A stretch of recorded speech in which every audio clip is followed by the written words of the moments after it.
नमस्कार। अच्छा, एक बात सोचिए, हम सबके घर में दराज के किसी कोने में एक छोटी सी डिब्बी हमेशा रहती है, दशकों से, है ना? जी हाँ, बात हो रही है वैसलीन की। आज हम इस बहुत ही साधारण सी दिखने वाली चीज के कुछ ऐसे असाधारण राज खोलने वाले हैं जो शायद ही किसी को पता हो। तो चलिए सीधे सबसे बड़े सवाल पर आते हैं। जैसे ही होंठ फटते हैं या त्वचा रूखी महसूस होती है, हमारा हाथ सीधा वैसलीन पर जाता है, यही सोचकर कि ये एक मॉइस्चराइजर है। लेकिन क्या ये वाकई सच है? क्या वैसलीन सच में हमारी त्वचा को कोई नमी देती है? और यहीं पर हम सब एक बहुत बड़ी गलती करते हैं। इसका सीधा और साफ जवाब है नहीं। सुनकर थोड़ा अजीब लगा है ना? वैसलीन आपकी त्वचा को मॉइस्चराइज बिल्कुल नहीं करती। ये इसके बारे में सबसे बड़ा मिथक है।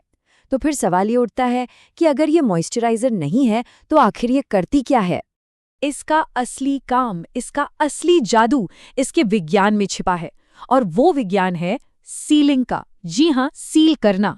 ये एक बहुत ही सरल लेकिन यकीन मानिए कमाल का कॉन्सेप्ट है। देखिए, वैसलीन एक सीलेंट की तरह काम करती है। इसे ऐसे समझिए जैसे किसी पानी के बर्तन पर ढक्कन लगा दिया हो ताकि भाप बनकर पानी उड़ ना जाए।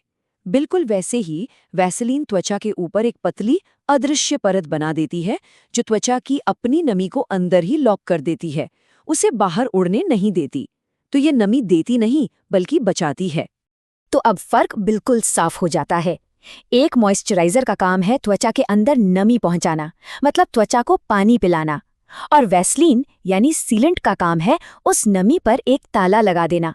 इसका मतलब ये भी हुआ कि अगर त्वचा पहले से ही बिल्कुल सूखी है तो उस पर अकेली वैसलीन लगाने का कोई खास फायदा नहीं होगा। और बस यहीं से वैसलीन की असली ताकत का खेल शुरू होता है। जब इसे सही हाइड्रेटिंग चीजों के साथ मिलाया जाता है ना, तो इसके फायदे 10 गुना बढ़ जाते हैं। तो चलिए अब देखते हैं ऐसे 5 जबरदस्त मिश्रण जो हमारी त्वचा की काया पलट सकते हैं। पहला नुस्खा है एलोवेरा के साथ। सोचिए, जब हाथ पैर या चेहरा बहुत बुरी तरह फट जाता है तब ये किसी जादू की तरह काम करता है। एलोवेरा त्वचा को अंदर तक नमी देता है और वैसलीन उस सारी नमी को पूरी रात के लिए त्वचा में कैद कर देती है। बस एक एक चम्मच दोनों को मिलाना है, रात को लगाना है और सुबह देखेंगे कि त्वचा कितनी मुलायम और खुश है। दूसरा नुस्खा सीधा हमारी रसोई से है, हल्दी। हल्दी में कुदरती तौर पर सूजन और जलन कम करने के गुण होते हैं। अगर धूप से टैनिंग हो गई है, कोई रैश है या शेविंग के बाद जलन हो रही है, तो ये मिश्रण कमाल का है। 1 चम्मच वैसलीन में सिर्फ चौथाई चम्मच हल्दी मिलाइए, 30 मिनट के लिए लगाइए और फिर धो लीजिए। ये त्वचा को फौरन आराम देता है। अगर एक पावरफुल नाइट रिपेयर क्रीम की तलाश है तो ये मिश्रण आपके लिए है, खासकर अगर उम्र 30 के पार है। विटामिन ई त्वचा को रिपेयर करने की स्पीड को बढ़ाता है और वैसलीन उस रिपेयरिंग पावर को त्वचा के अंदर बंद कर देती है। काले धब्बों, हल्की झुर्रियों और पुराने निशानों के लिए 1 चम्मच वैसलीन में 1 विटामिन ई कैप्सूल का तेल मिलाएं और रात में लगाएं। अक्सर त्वचा डल और बेजान सी लगती है, तो गुलाब जल और वैसलीन का ये ताजगी भरा मिश्रण जरूर आजमाना चाहिए। गुलाब जल त्वचा को ठंडक और एक फ्रेशनेस देता है और वैसलीन उस ताजगी को रात भर बनाए रखती है। ये इतना हल्का और जेंटल है कि इसे रोजाना इस्तेमाल किया जा सकता है।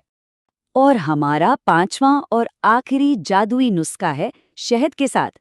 शहद एक नेचुरल हीलर है।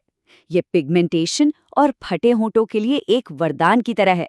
इसे चेहरे पर 30 से 45 मिनट के लिए मास्क की तरह लगा सकते हैं, या अगर होंठ बहुत ज्यादा फटे हुए हैं तो इसे रात भर लगाकर छोड़ दें। सुबह तक होंठ एकदम मक्खन जैसे मुलायम हो जाएंगे। लेकिन ठहरिए, इन सभी जबरदस्त फायदों के बावजूद एक बहुत जरूरी चेतावनी भी है। कुछ हालात ऐसे हैं जिनमें वैसलीन को चेहरे पर इस्तेमाल करना फायदे की जगह बड़ा नुकसान कर सकता है। तो चलिए ये भी जान लेते हैं कि वो कौन सी स्थितियां हैं।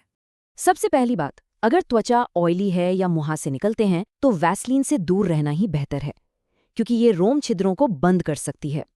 दूसरी बात, अगर सिस्टिक एक्ने या किसी तरह का फंगल इन्फेक्शन है तो वैसलीन उसे त्वचा के अंदर ही ट्रैप करके समस्या को और भी बिगाड़ सकती है। और हाँ, तीसरी बात, जब मौसम में बहुत ज्यादा नमी या उमस हो तब भी इसे लगाने से बचें। तो ये थी वैसलीन की वो असली कहानी जो बहुत कम लोग जानते हैं। ये एक बेहतरीन मिसाल है कि कैसे सही जानकारी किसी भी साधारण सी दिखने वाली चीज को एक असाधारण टूल बना सकती है। अब एक सवाल सोचने वाला है, हमारी दराज में या घर में ऐसी और कौन-कौन सी मामूली चीजें हैं जिन्हें सही ज्ञान के साथ किसी जादू में बदला जा सकता है?